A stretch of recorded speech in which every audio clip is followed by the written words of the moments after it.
এই যে সুন্দরী কন্যা, ভয় পেও না। তোমাকে আমি কোনো ক্ষতি করব না।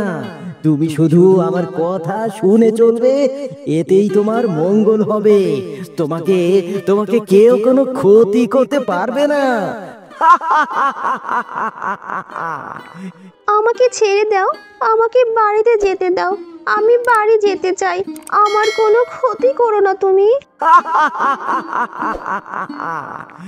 বাড়ি যাবে? সেটা কোনোদিনই সম্ভব নয়। আজ থেকে তুমি পেতনি বেশে আমার এখানেই থাকবে। তোমার কাজ হলো ওই জঙ্গল থেকে একটি একটি করে মানুষ ধরে আনবে আমার জন্য।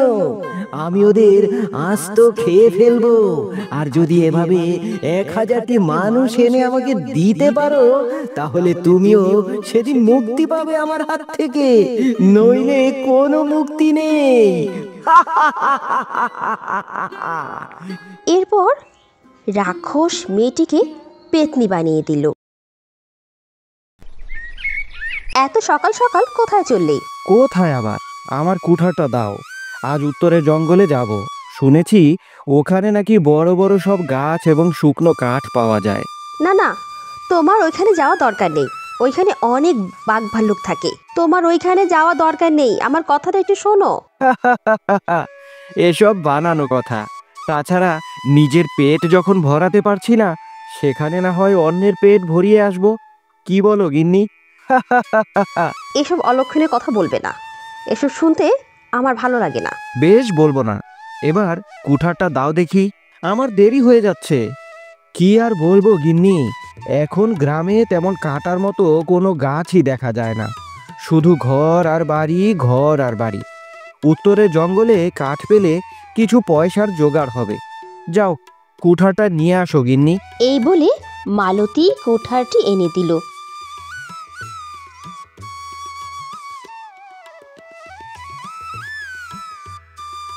এই নাও তোমার কোঠার।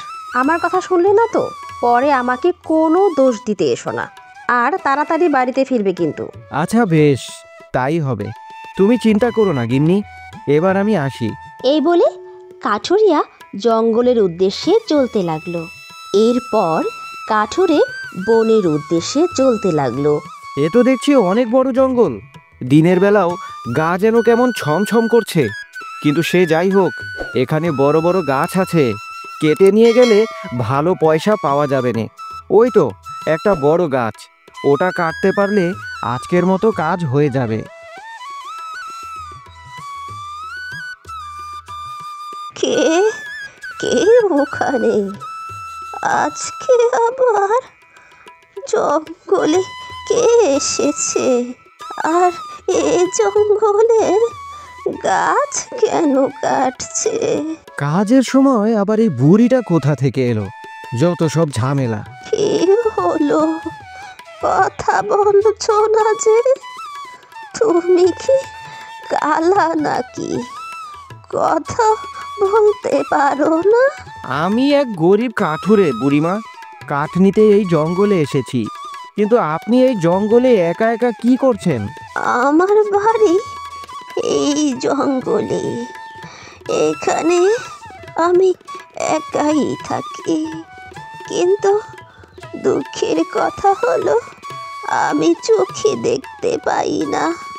তাই তো শব্দ শুনে এইদিকে চলে এলাম। আশ্চর্য! আগে তো রাত কানার কথা শুনেছি, কিন্তু দিনেও যে মানুষ দেখতে পায় না সেটা তো কখনো শুনিনি। আমায় নিয়ে সমালোচনা করছো? করো। বুড়ো হলে এমনই হয়।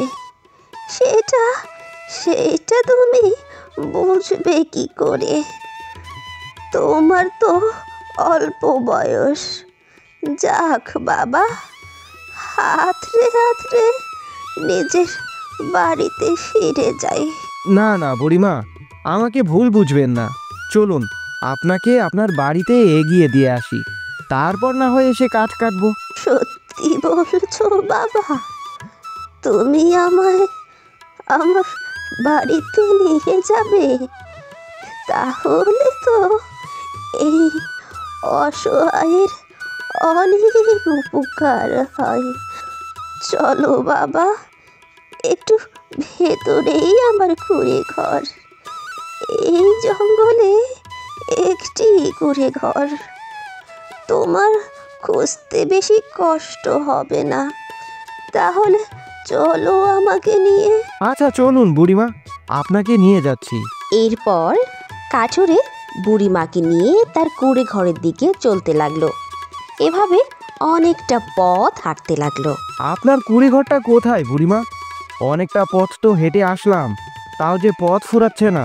তোমাকে বিপদে ফেললাম বাবা, আর একটু সামনে এগুলেই আমার কুঁড়ে ঘর। আর একটু চলো বাবা। এ কি বুড়িমা, আপনি বলেছিলেন আপনার কুড়ে ঘর, এখন দেখছি বিশাল রাজপ্রাসাদ। এমন সুন্দর বাড়ি তো আমি আগে কখনো দেখিনি। আপনি একজন বুড়ি হয়েও এত বড় রাজপ্রাসাদে থাকেন, আর আমি এত পরিশ্রম করেও সেই একটা ভাঙা বাড়িতে থাকি। তা রাজপ্রাসাদ কি বাইরে থেকেই দেখবে নাকি? ভেতরে যাবে? ভেতরে চলো, প্রাসাদে আরো সুন্দর দেখতে পাবে। বাইরে থেকে কিছু কি দেখা যাবে বলো? না মানে, ভিতরে যাব বলছেন? আর মানে মানে করতে হবে না, চলো আমার সাথে। এরপর বুড়িমা কাঠুরেকে নিয়ে প্রাসাদের ভিতরে চলে যায়। প্রাসাদের ভিতরে যাবার পর কাঠুরে দেখলো বুড়িমা আসলে বুড়িমা নয়, সে একটি পেতনি হয়ে গেল। ওরে বাবা, এ আমি কি দেখছি? বুড়িমা কোথায় গেল? আরে পেতনিটা কোথা থেকে এলো? কিরে কাঠুরিয়া, আমায় দেখি ভয় পেয়ে গেলি? কিন্তু ভয় পেলে চলবে কি করে? তোকে তো এখন থেকে এখানেই থাকতে হবে। চল আমার সাথে। না, আমি যাব না, আমি যাব না, আমাকে ছেড়ে দাও, আমাকে ছেড়ে দাও, আমি বাড়ি ফিরে যাব। তা তো হচ্ছে না, তুই চলে গেলে কেমনে হবে বল? অনেক কষ্ট করে তোকে আমি আমার বাড়িতে এনেছি, যেতে দিলে হয় বল? কাজ না সেরে তোকে তো আমি ছাড়ছি না, চল আমার সাথে।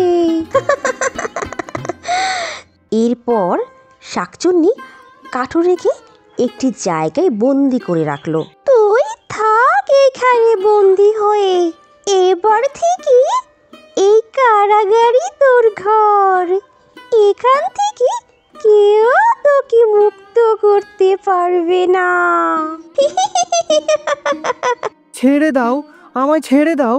হায় বিধাতা, আমাকে রক্ষা করো, আমাকে রক্ষা করো বিধাতা। কি করব এখন আমি? আমি এখান থেকে এখন বের হব কি করে? পথ দেখাও বিধাতা, পথ দেখাও।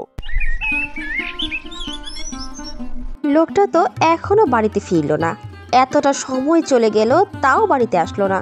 ওই ঘুটঘুটে জঙ্গলে কেন যে কাঠ কাটতে গেল? এদিকে বিকেল গড়িয়ে সন্ধে হওয়ার জো। এই শিকগুলো খুবই শক্ত, কিছুতেই ভাঙা যাচ্ছে না। আচ্ছা, মাটি যদি খুঁড়ে বের হওয়া যায় তাহলে তো আমি এখান থেকে বের হয়ে যেতে পারবো। এরপর কাঠুরে অনেক চেষ্টা করে বের হওয়ার জন্য, কিন্তু কিছুতেই বের হতে পারে না। শেষে অনেকক্ষণ পর কাঠুরে বের হওয়ার উপায় খুঁজে পেল।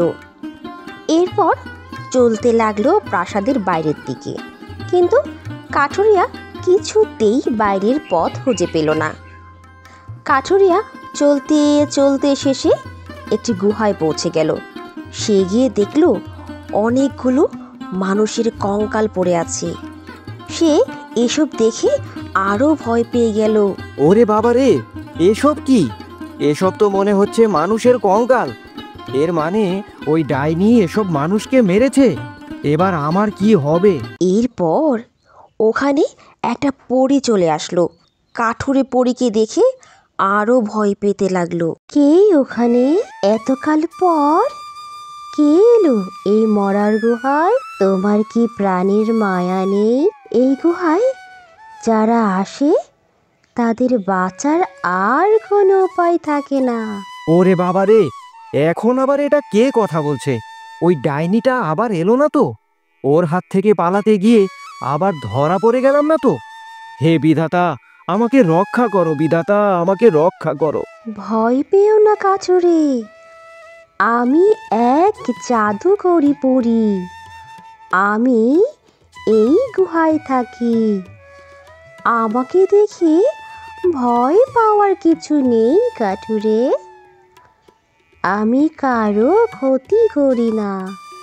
কিন্তু তুমি এই গুহায় পৌঁছালে কি করে? এরপর কাঠুরে সব কিছু পরীকে খুলে বলতে লাগলো। সে কিভাবে এখানে আসলো। জানি না এই মরণপুরী থেকে আমি কখনো বের হতে পারবো কিনা। ওই শয়তান পেতনি হয়তো আমাকেও এই মানুষগুলোর মতোই মেরে ফেলবে। আমার আর হয়তো বেঁচে ফেরা হবে না। বাড়িতে আমার বউ বাচ্চার কি হবে তাহলে বিধাতা, কি হবে তাহলে? তুমি যা ভাবছো তা নয়। ওই পেতনি তোমার মতোই এক নিষ্পাপ মানুষ ছিলেন, কিন্তু তার ভাগ্যের পরিহাসে আজ তার এই অবস্থা। সে একজন ভালো মানুষ থেকে পেতনি হয়ে গেছে। মানে কি বলছো তুমি? তোমার কথা তো আমি কিছুই বুঝতে পারছি না, একটু খুলে বলো আমাকে। সে এক অপরূপা সুন্দরী মেয়ে। এক ভয়ঙ্কর রাক্ষস তাকে একদিনে জঙ্গলে ধরে আনে। এরপর সে যাতে মানুষের সাথে ফিরে যেতে না পারে সেজন্য তাকে একটি পেতনি বানিয়ে রাখে। কিন্তু এতে তার লাভটা কি? সে রাক্ষসটা কেন এমন করলো তার সাথে? রাক্ষসটা নিজেই তো পারতো মানুষ ধরে আনতে, মেয়েটাকে দিয়ে কেন করাচ্ছে এসব? রাক্ষস লোকালয়ে যেতে ভয় পায়, তাই মেয়েটাকে দিয়ে এসব করাচ্ছে। মেয়েটার অনেক কষ্ট তাহলে। এর মানে আজ ওই রাক্ষসটা আমাকেও খেয়ে ফেলবে। এ থেকে বাঁচার কি কোনো পথ নেই?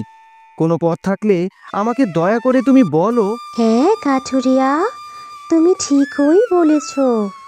এখান থেকে মুক্তি পেতে মেয়েটাকে ডাইনি রূপে নিজের অনিচ্ছা সত্ত্বেও রোজ নতুন নতুন মানুষ ধরে আনে। একটা পথ আছে কাঠুরিয়া। এই কাজটা যদি কেউ করতে পারে তাহলে মেয়েটাও বাঁচবে আর ওই রাক্ষসটাও মরে যাবে। কি সেই কাজ? জলদি বলো আমাকে, আমি অবশ্যই করব সেটা।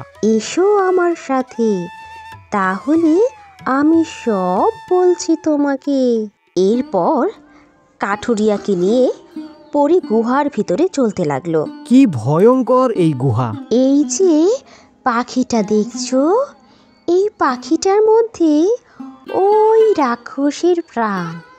এই পাখিটাকে কোনো সৎ ব্যক্তি ছুঁতে পারলেই সঙ্গে সঙ্গে রাক্ষসের প্রাণ চলে যাবে, আর অসৎ হলে উল্টো ওই মানুষেরই মৃত্যু হবে।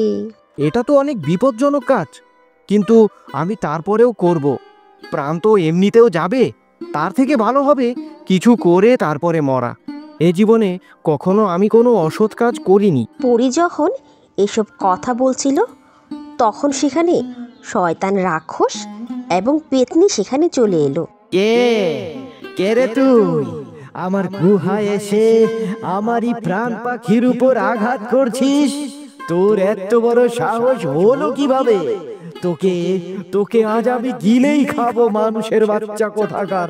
কাঠুরিয়া, তুমি রাক্ষস রাজার কাছে আসো, নইলে কিন্তু তোমার বিপদ হয়ে যাবে। এসো বলছি, এসো। কি বললি তুই তুই আমাকে মারবি? তোর তো অনেক সাহস রে। এবার আমি তোকে চিবিয়েই খাবো রে। এরপর রাক্ষস কাঠুরির দিকে ছুটতে লাগলো। ঠিক তখনই কাঠুরিয়া পাখিটাকে ছুঁড়ে দিল, আর সঙ্গে সঙ্গে রাক্ষস পুড়ে ভস্ম হয়ে গেল এবং পেতনি তার আগের রূপে ফিরে এলো। কাঠুরিয়া এবং মেয়েটা দুজনেই যে যার বাড়িতে ফিরে গেল।